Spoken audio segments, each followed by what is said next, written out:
মেরাজুল ইসলাম বাবুল, এই পুস্তকলা শ্মশানঘাট পরিচালনা কমিটির একজন পরিচালক। আর আমার রাজনৈতিক পরিচয়, আমি কদমতলী থানা বিএনপির প্রথম যুগ্ম আহ্বায়ক হিসেবে দায়িত্ব পালন করি। আপনাদের হাটটা আসলে দেখা যাচ্ছে এখনই গরু ঢুকছে, ঈদের এখন অনেকদিন বাকি, অনেক জায়গায় হাটের এখনো বাসও গাড়া হয়নি, কিন্তু এই যে এত তাড়াতাড়ি প্রস্তুতি, এটা আপনি কি মনে করছেন আপনাদের হাটের জন্য কতটা ভালো হবে?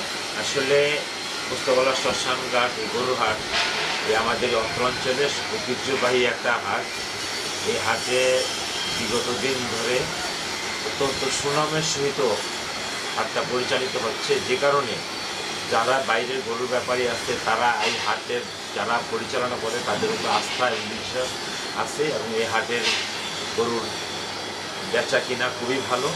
যে কারণে আমাদের জায়গা সংকুলনের অভাবের কারণে যারা পুরনো পাইকার আছে বা ব্যাপারী আছে তারা আগেই নিজের গরুগুলো নিয়ে তাদের নির্দিষ্ট জায়গাটা তারা নিয়ে নিতেছে।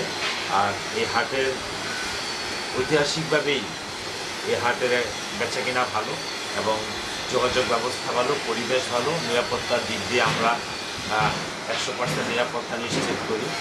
তাই ব্যাপারীরা সব ধরনের সুযোগ সুবিধা পাওয়ার কারণে বাংলাদেশের বড় বড় ব্যাপারীগুলার এই হাটের প্রতি আলাদা আকর্ষণ আছে। ভাইয়া, এবারে ঈদটা একটু মানে বৈরী আবহাওয়া, বৃষ্টি, তো সেই ক্ষেত্রে আসলে পাইকারদের জন্য কি সুবিধা থাকবে? আরেকটা বিষয়, আপনারা যারা ক্রেতা আসবে, যেহেতু হাটে অনেক সমস্যা হয়, সেই সব বিষয়গুলিতে আপনারা কীভাবে নিরাপত্তার ব্যবস্থা রেখেছেন? আমাদের হাট 100% সিসি ক্যামেরার দ্বারা নিয়ন্ত্রিত এবং আমাদের পর্যাপ্ত নিরাপত্তা কর্মী থাকবে। এই হাটের জন্য পুলিশ এবং বিভিন্ন গোয়েন্দা সংস্থা বাহিনীরা আমাদের সবসময় সহযোগিতা করে। আর আপনি আবহাওয়া প্রতিকূলতার জন্য আমাদের এই হাটটা যেহেতু রোড কেন্দ্রিক, পোস্তওয়ালা থেকে ফরাসগঞ্জ পর্যন্ত রোড, আমাদের পুরো রোডটাই পাকা, এবং আমাদের ড্রেনেজ ব্যবস্থাটা আমরা গত কয়েকদিন হয় আমাদের হাট পরিচালনা কমিটির পক্ষ থেকে সম্পূর্ণ ড্রেনেজ ব্যবস্থাটা আমরা পরিষ্কার করছি। ইনশাল্লাহ বৃষ্টির সময় আমাদের পানির যে একটা জলবদ্ধতা হয় সেটা থাকবে না।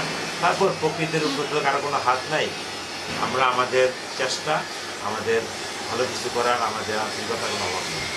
যারা পাইকার তাদের জন্য গরু রাখার জন্য আমাদের চারপালের ব্যবস্থা করা হয়েছে, এবং তাদের রেস্ট নেওয়ার জন্য আমাদের এখানে অনেকগুলো রুম আছে, পর্যাপ্ত টয়লেটের ব্যবস্থা করা হয়েছে, এবং পানির জন্য আমরা এবছর যথেষ্ট পরিমাণ কলের ব্যবস্থা করা হয়েছে, এখানে যেন কোনো রকম পাইকারদের জন্য কোনো রকম সমস্যা না হয়, আমরা তাদের দিকে সর্বক্ষণই আমরা দৃষ্টি রাখি।